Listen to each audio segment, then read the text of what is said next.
I stopped at a truck stop just not too far out of Wenatchee, and took a shower, got cleaned up, got myself a breakfast sandwich, and I got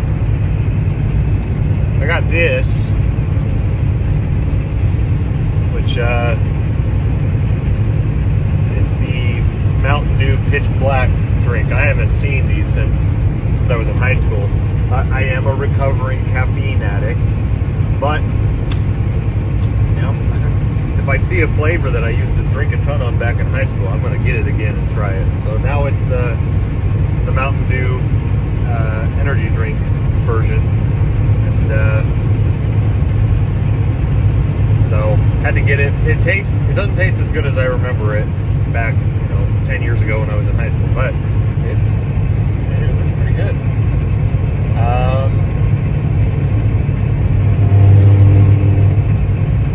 So I'm driving east on I-90 right now through Washington, headed to get my load going home, and I'm really going to be pushing my clock. I don't know, might have to stop again in Idaho. I'm hoping I have enough time to make it all the way to Utah, but I'm going to be close, so we'll see. While I was kind of taking a break there, getting unloaded, they unloaded me pretty quick, but after I got out, I did some paperwork, and I got a shift.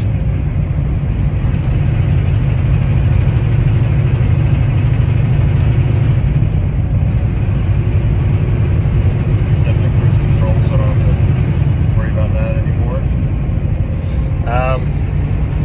Doing some paperwork, got a couple of my loads squared out this week for my drivers. It's always good to be planning ahead and kind of to go off of I need to get a phone mount.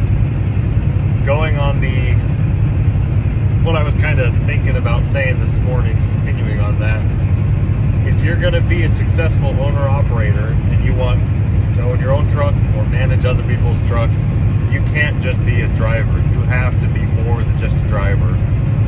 There's 4 jobs really that you probably have to do.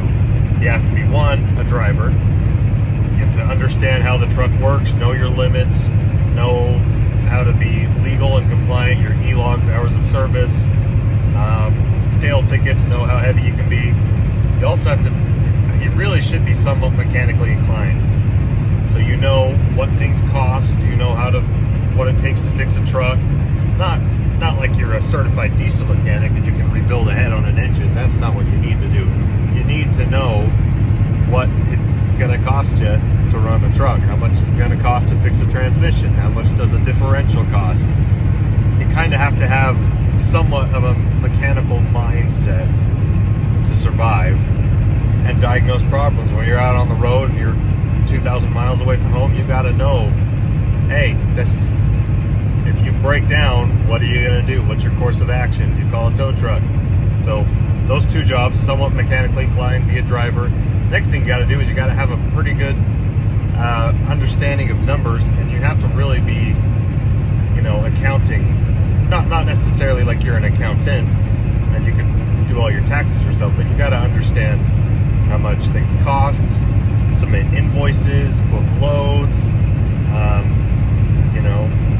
generate profit loss charts for your company that you can use as tax documents, figure out how much it costs per mile. And then you also have probably the 4th and last job is networking. You really have to be a people person. You can't be ambiguous, you can't be annoying, rude. You kind of have to just be real with the brokers so that they trust you. You got to be funny, kind of witty, make jokes on the phone when you're calling these brokers or talking to them, or shippers, which is better than brokers because you'll get paid more hauling for shippers than brokers. So those are kind of some of the things you have to keep in mind. There's 4 jobs you have to do if you're going to be a successful owner-operator. And I think about it this way. You think about all the mega carriers. So I'm out in the West. So we have Swift. Swift is based out of Arizona. CR England, Pride, Knight. There's a couple others, Western Express. But, you know, you think about all the mega carriers. Are they dealing with brokers? No. They're not dealing with brokers. You go to any giant distribution center and there's hundreds of their trailers just sitting there. They are dealing directly with the load manager of that plant and that company. They're not dealing with no bullshit from brokers who are taking 30% of the profit for themselves. So that's something to keep in mind. The only way you can compete with these big carriers is if, one, you know what you're doing and you can get these loads done effectively, and two, you have to outsmart them. Can you save them space? I mean, do you have extra trailers? Can you leave a trailer at a distribution center to get loaded while you're taking another load? Do you have two trailers? You know, things like that you have to think about ahead of time. So anyways, let me show you where I am. So I think we're on top of the plateau right now. It looks super flat. It looks like we're in like South Dakota or Nebraska right now. It's super flat up here. You can kind of see mountains off in the distance. Mountain all the way out there. But I seriously just came out of a serious ravine that, you know, you can't see it until you get right in there. Giant hole in the ground that follows that river and that dam in East Wenatchee. So cool little town. I'm pretty sure I'm in an Indian reservation right now, a native reservation, but I can't really tell. There's a lot of farming area. There's a lot of grapevines. So anyways, headed home, excited to see the wife, and yeah, well, I'll catch you guys next time. Well, this sucks. Truck.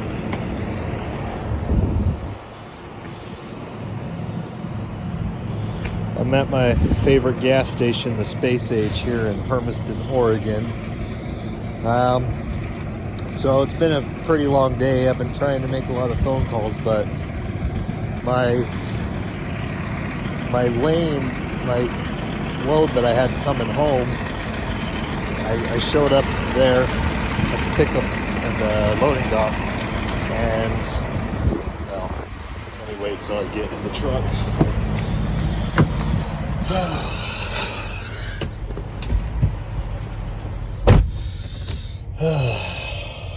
Shoot.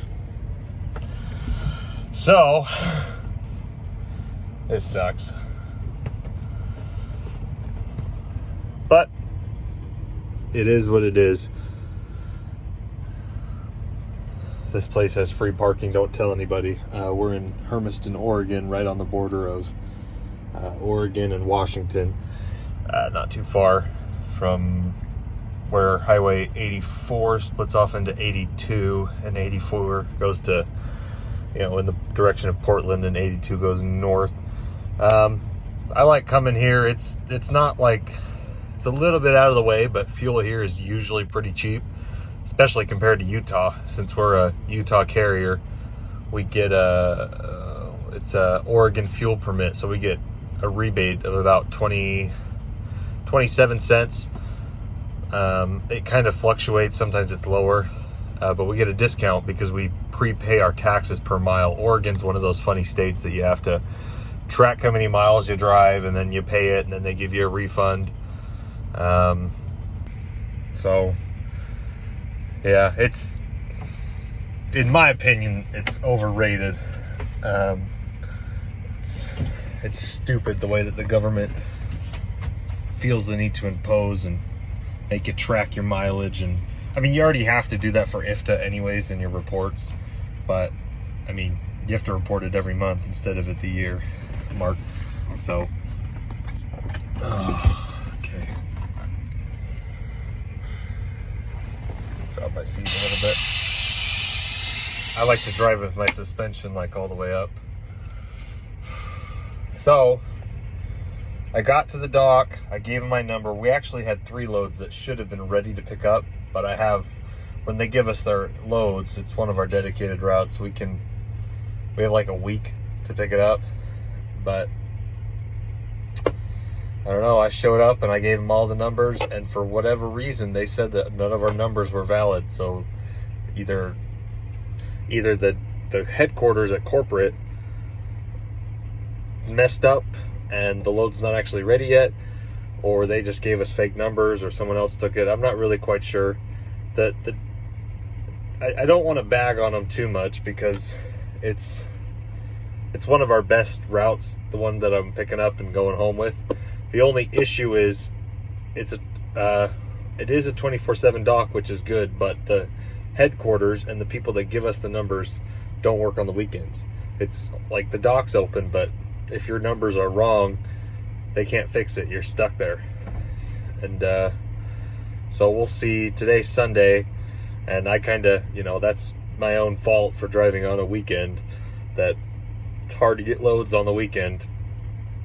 All the truck drivers are doing their 34-hour reset usually, or all the shippers are closed, or their offices are closed, which is even worse, because then they've got the load there, it's ready, but they won't give it to you. So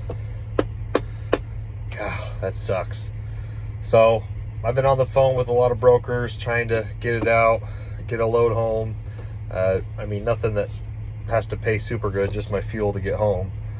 I'm about 500 miles away from home right now, and I really had a couple things I wanted to do tomorrow, but it is what it is. I have a driver that's supposed to be taking my truck tomorrow night, so we're gonna have to figure out how to arrange that. Maybe she meets me in the middle with a different truck and we swap out and she gets in my truck. I don't know how we're gonna make it work, but we'll figure it out. Man, it is what it is. You can't be too mad at the brokers, because they're the ones, not the brokers, this load isn't through a broker. You can't be too mad at the shippers and the people that are giving you the loads, because if you mouth off to them, if you give them too much heat, even though they're jerks and they treat us like trash, they're just going to disregard you. There's tons of trucks on the road right now. There's more trucks on the road than there are loads. So you got to be grateful for your loads. And if you have a good load, you better be bending over backwards for that broker or that shipper, because it's hard to get loads right now. Anyways, it's okay. There's a couple other loads that we do a little bit further south, like Pendleton. They're not as good of paying, but I think I can sleep it out, and then early tomorrow morning I'll make some calls, and there's a couple loads I'm pretty sure I can get pretty easily, just to get me home. So yeah, you got to be flexible. That's what happens.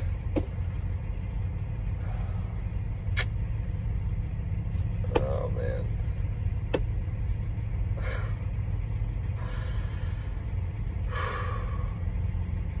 Just makes you mad.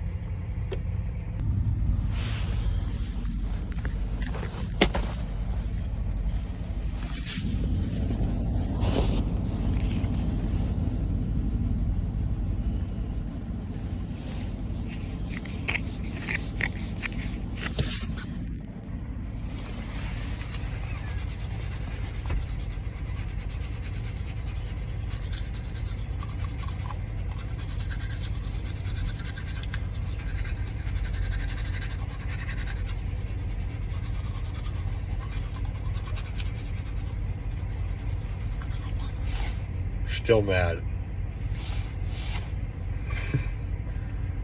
At least I got good teeth.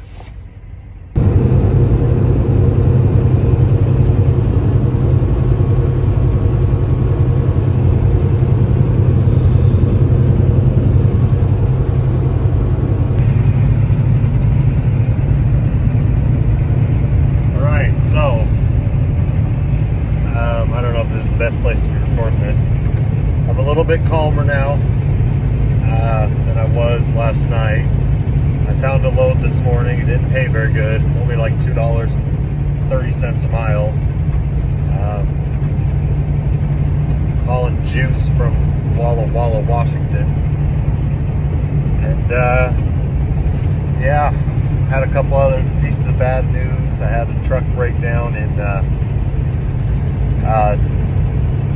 in Utah, so they're going to have to use a day cab for that load. I'm going to have to find them a hotel for the night when they're going up to, shoot, where are they going? Somewhere in Oregon. The load that I had my driver booked for. But I did get one of the Cascadias, so that's good. We got a brand new Cascadia in New York. They don't have it ready yet, but we made a deposit on it, and they're getting it ready. Brand new, has 70 miles on it, so I'll have to do a live stream when we go and pick it up. But yeah, it's tough, man. We're looking. I think I've got some pretty good pictures of Esmeralda, the truck that I'm driving right now, and for whatever reason I'm getting horrible gas mileage today, and I'm not even that heavy. So we're gonna list it, as well as the two trucks that are the same spec as it. They're both 500 horsepower X15 engines, and clean them up real good, see what we can get out of them, what we still owe on them. They're all good. They all still have a little bit of warranty left, but we can't keep doing this. As much as I like Peterbilt's, we can't keep driving with these gas guzzling trucks. So we got one Cascadia, might have one more coming, but it's hard to get good trucks because I've called so many Freightliner dealerships and they all say the same thing: call us back in a year, or give us $5,000 and maybe in a year and a half we'll have one. So I guess Freightliners, they're all sold out, but Peterbilt's aren't. Yeah, Peterbilt is, they're calling us and they're begging us to take brand new trucks off their lot, like the 4 that we had ordered. They're sitting in Salt Lake City right now. We don't want them. No, they're extorting us. They're asking way too much for them. So I'm driving right now. I've been driving for a minute. I just went through Baker City, and so now I always love this part of the drive, and especially when you're going southbound. It's a lot easier because you're going downhill. So we're coming into, I think, Huntington. There's a port here, but it's only a port going northbound because the southbound one is closed. So anyways, hear my engine brake kicking on. It snowed here since the last time I was here. Because when I was driving up on Saturday night, there was no snow here. So that must have snowed. But anyways, well, I'll probably end this video here. And get back to the yard. Have a couple ideas of other videos that I want to record and post.